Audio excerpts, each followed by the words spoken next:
RTP. Ya está con nosotros de forma presencial 7:46 Andrea Balda, internacionalista, y vamos a hablar de la noticia internacional del momento y de este fin de semana: ataques de Estados Unidos e Israel contra Irán. Bienvenida, estimada Andrea, gracias por acompañarnos. Lo que nos queda en estos momentos ya es ver cómo se conforma primero un triunvirato que va a ser algo interino, momentáneo, hasta buscar realmente quien supla al Ayatollah Ali Khamenei. Y segundo, hay, y según lo ha dado la prensa internacional y sobre todo desde Estados Unidos, la información, y es que hay una posibilidad de una nueva conversación, de buscar acuerdos. Hay una disposición de hablar con Estados Unidos e Israel. ¿Qué tanto podría favorecer al interior de Irán y también de los países que se encuentran justamente afectados y atacados en estos momentos? Bueno, buenos días. Para empezar, es un placer estar aquí con ustedes. Hay mucha tela que cortar, solo en las dos cosas que me has dicho. Vamos por partes. En la primera sección fue con relación a esta posible transición luego de la muerte del Ayatollah Khomeini. Efectivamente, Irán, y tenemos que entender esto, Irán tiene su vida entera preparándose para este escenario. Entonces, si bien el régimen queda descabezado sin un Ayatollah, institucionalmente todas las piezas siguen trabajando. Es decir, tienes a la Guardia Revolucionaria, tienes a un consejo de expertos, todos ellos están en el proceso de elección final del próximo ayatollah. Ahora, aquí lo clave es entender la demora, porque habían 3 sucesores elegidos en contexto preventivo, y sin embargo todavía no hay un anuncio. Eso nos habla de las divisiones internas dentro de Irán con relación a esta elección del ayatollah, y eso es algo que vamos a tener que seguir monitoreando, porque en ese interín, y de hecho así saltamos a la segunda precisión que me has hecho, tienes esta búsqueda de diálogo. Ahora, aquí lo importante es, y nuevamente encaja perfectamente con la primera sección que me has comentado, porque si bien el presidente Trump anuncia que Irán lo buscó para conversaciones, ojo, a Estados Unidos, no a Israel, y eso también te dice mucho.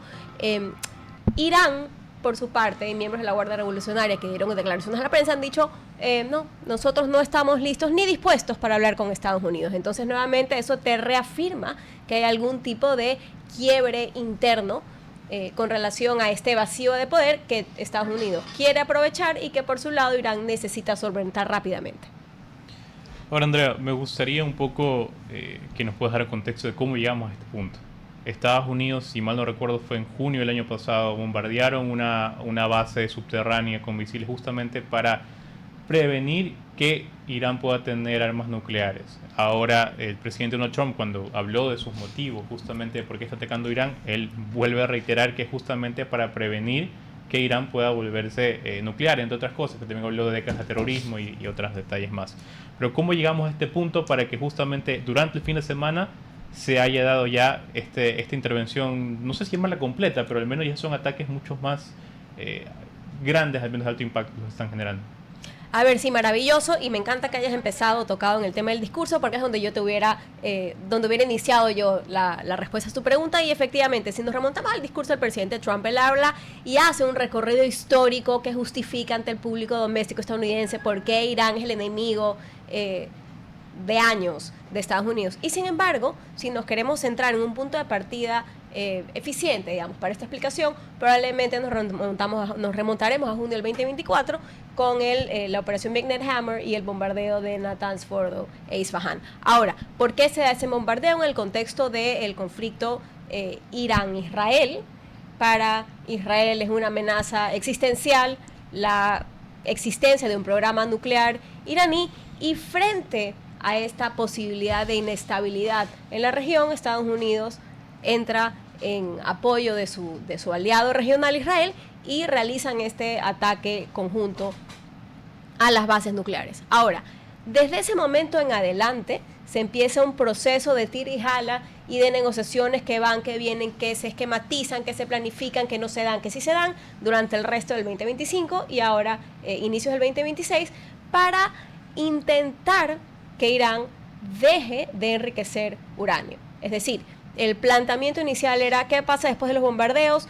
Irán deja de tener capacidad nuclear. ¿Qué sabemos después de eso, digamos, un par de semanas después nos dimos cuenta, o ya fue revelado, que la capacidad nuclear de Irán no había sido decimada, que si antes tenía capacidad de enriquecer al 90% y estaban a un tris de obtener poder nuclear efectivo, ahora esa capacidad se ha disminuido al 60%, que todavía sigue siendo bastante.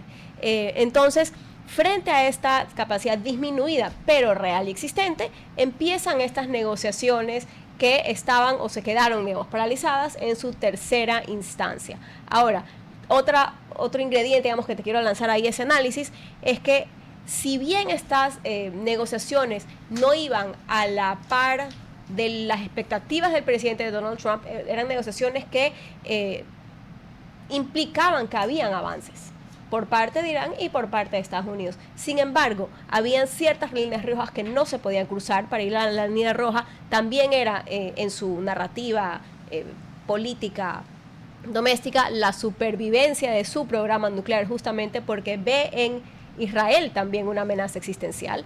Entonces, para Irán, la existencia de ese programa nuclear también es necesario y era políticamente, es un punto del que no puede retroceder.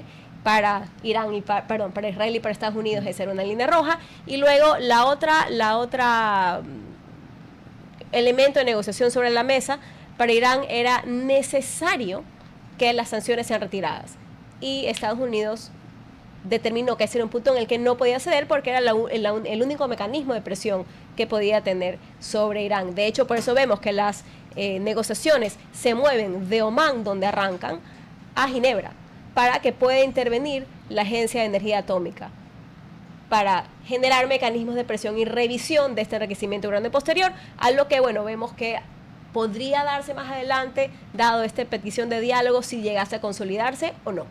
Ahora, vamos con cosas que en estos momentos leo que son del minuto en CNN y otras también agencias internacionales, titulares rápidos para ponerlo en contexto de algo que usted decía en estos momentos, las conversaciones, cuál va a ser el siguiente paso, y aquí se generan varios discursos o por lo menos varias líneas importantes. La primera, por ejemplo, la muerte del líder supremo Ali Khamenei y ataques a Irán en Estados Unidos. Esto no representa un cambio de régimen en sí, señalan desde el interior de Irán, mientras que Estados Unidos indica que no se puede cambiar un régimen sin tropas en el terreno. Ahora, algo que trae primicias en su parte ya en titular principal, y es que Trump dice que líderes iraníes quieren hablar con Estados Unidos. Son nuevos líderes iraníes que quieren también hablar con Israel, y esto sacude a Teherán. A ver, que estamos aquí creando tal vez unos nuevos liderazgos al interior de Irán. Estamos creando una línea paralela al ayatolá. ¿Qué trata de hacer Estados Unidos e Israel en medio de este conflicto? Ahora, yo creo que en estos momentos Estados Unidos e Israel, y más Estados Unidos que Israel, precisamente están buscando explotar este clima de inestabilidad y de incertidumbre dentro de Irán, porque además es un régimen conocido por ser silencioso. Entonces, están intentando explotar esta falta de información alrededor de la sucesión del ayatolá y generar esa incertidumbre porque, entre otras cosas, lo que ha presionado y a lo que ha llamado el presidente estadounidense varias veces y luego Netanyahu también a lo largo del año anterior es a que el pueblo iraní se levante y se tome el poder por las manos. Y eso nuevamente conecta también con algo que mencionaste, que es esta noción del cambio de régimen. Sabemos que esta es una misión cuya meta final es el cambio de régimen, pero también sabemos que es una misión en la que Estados Unidos se deslinda de esta misión de cambio de régimen. Es decir, está preparado para que haya un cambio de régimen en Irán, no está preparado para hacerse cargo de él. No vamos a ver una operación similar a la que sucede en Venezuela, es decir, no voy a llegar yo aquí con botas en el terreno, no es una operación entre y sale, esta es una operación que tiene prevista tomar entre 4 y 5 semanas, y es una operación en la que el presidente mismo le ha dicho a los ciudadanos iraníes, ustedes háganse cargo. De hecho, vemos también que a lo largo del fin de semana aparecen los titulares otra vez el príncipe Pahlavi para hablar ahora sí de un plan de transición, que él está listo, que tiene un equipo y que quisiera él llegar a liderar un cambio. Trump tiene un frente externo y un frente interno. Así es. ¿Cómo va a manejar ese frente interno cuando vemos que demócratas y algunos republicanos consideran que lo que ha hecho el presidente es una violación a la ley, una felonía, el haber invadido sin una autorización del Congreso? Sí, esa es una maravillosa pregunta, es algo que en lo que los medios internacionales no han tocado mucho a lo largo de este fin de semana, y es que no hay consenso total alrededor de esta decisión del presidente Trump de atacar, que además el Gang of Eight, que es este grupo de 8 congresistas, 4 demócratas y 4 republicanos, que son, digamos, la primera línea decisiva o de pimponeo en el contexto de decisiones importantes del presidente, fueron todos avisados previo al ataque, pero que no se dio una informativa al Consejo de Relaciones Exteriores del Congreso, es decir, no hubo el debido proceso que se da en estos contextos ante el Congreso estadounidense, y claro, eso nos lleva a que esta semana los demócratas están preparando un voto para el War Powers Resolution, que es digamos, el mecanismo mediante el cual se debería haber activado cualquier incursión internacional. Ahora, Trump sortea un poco estas declaraciones al decir, esto no es una guerra, esto es una misión específica de bombardeo, más o menos en el mismo talante que lo hizo en junio del año pasado, cuando habló cuando justificó los bombardeos en las bases nucleares iraníes. Es un poco, y él trata de matizar, digamos, la incursión, diciendo aquí no hay botas en el terreno, aquí no hay un conflicto. Además, nuevamente, como lo mencionaba usted más temprano, aquí el ingrediente importantísimo para Trump en el frente doméstico es que él se enfrenta a elecciones en noviembre, y el espectro de las guerras eternas en el Medio Oriente sigue todavía muy presente en Estados Unidos. Entonces, para él, que este conflicto se dilate es un riesgo importante. Andrea, hace casi un año conversábamos justo en otro programa, en Hacemos Más, y te hacía la pregunta de si pensabas que estábamos cerca de una posible tercera guerra mundial. En esa época recuerdo que mencionaste que habían indicios sobre todo contextos anteriores de lo que estaba pasando en esas otras guerras. ¿Qué piensas ahora, un año después casi, con todo lo que está pasando, el tema de Venezuela, Irán, también esas tensiones que existieron en Groenlandia? ¿Cuál es tu óptica a partir de eso? A ver, no ha cambiado. Yo creo que nuevamente, y creo que te lo mencioné también en esta conversación anterior, estamos en un momento de transición de modelos de poder internacional, y creo que eso solo ratifica, y mejor dicho, lo que estamos viendo es un desarrollo a tiempo real un poco de ese marco de análisis. Es decir, estamos transicionando de un modelo de consensos y de multilateralismo a uno donde el poder duro pesa mucho más que las decisiones consensuadas en estados. Es decir, hablamos de las Naciones Unidas y que el Consejo de Seguridad se reunió un par de horas después de estas misiones, y luego que el día de hoy el día de ayer el Consejo de Seguridad, la presidencia del Consejo de Seguridad la asume Estados Unidos. No que le haya quitado el sueño la decisión de las Naciones Unidas con relación a las operaciones, pero digamos, deja de tener importancia que hayan reglas a las que todos debemos ceñirnos cuando la mayoría de esos poderes no se ciñen a ellas. Ahora, ¿cómo podemos interpretar lo que el presidente Trump, y parece que ha causado bastante cuestionamientos, ha señalado de forma textual que dice no sé cuánto tiempo me quede, señalando cuánto tiempo le queda de vida, porque hay muchas personas o mucha gente que está detrás de él?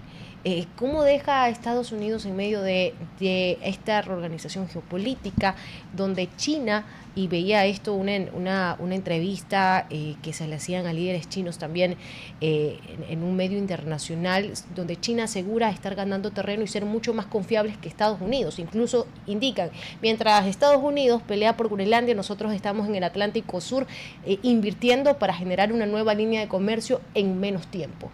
¿Cómo se queda Estados Unidos en medio de esta guerra y ante estas declaraciones del presidente Donald Trump? A ver, yo creo que hay que leer, estas son dos narrativas, digamos, y creo que hay que leerlas en función de lo que quiere comunicar en términos de poder. Las declaraciones del presidente Donald Trump yo las aterrizaría a un plano doméstico, es decir, ¿a quién le está hablando cuando dice estas cosas? Le está hablando a su electorado, y lo que le está diciendo es, yo soy un héroe, no soy un héroe de guerra, pero a mí me persiguen. Los iraníes, de hecho, en contextos electorales, y lo pudimos ver, y hace un par de semanas, de hecho, un un adolescente, un joven adulto, fue abatido intentando entrar a Mar-a-Lago para atacar al presidente. Entonces, digamos, no, estas declaraciones con relación a amenazas a su vida son reales, y hemos visto que él ha mencionado muchas veces que han habido o se han detenido atentados de iraníes contra su vida. Entonces creo que él está apelando más bien a esa noción de riesgo para su público interno. Es decir, no es fatalista con relación a lo que le quede de vida. No es un tema de edad, no es un tema de enfermedad, es un tema de heroísmo, digamos. A pesar de todo esto, yo sigo adelante. Y luego en el contexto chino, y esto es súper interesante, sí, efectivamente, si Estados Unidos utiliza el poder duro, lo que vemos a China es capitalizar sobre sus habilidades de poder blando. Es decir, no estamos viendo a China bombardear, no hemos visto a China lanzar misiles, pero sí hemos visto a China entrar con proyectos de desarrollo a distintos países y regiones alrededor del mundo. América Latina es una de ellas, de las principales. África sobre todo. África sobre todo, efectivamente. Y lo que está haciendo con eso es capitalizar en relaciones públicas. Yo estoy aquí, yo te estoy colaborando en términos de desarrollo. Yo no te estoy comprometiendo principios y pidiendo cambios normativos y legales. Claro, te estoy cobrando intereses de aquí hasta el 2050, pero yo soy el que te estoy ayudando. Entonces te genera en términos de goodwill importantísimas relaciones,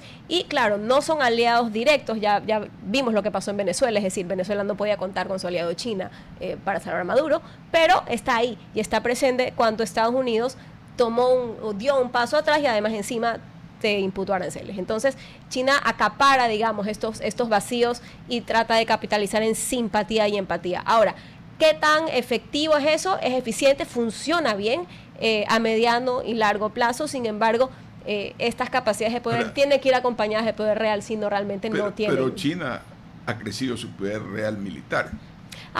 Por supuesto, pero lo hace de manera mucho más silenciosa, sí.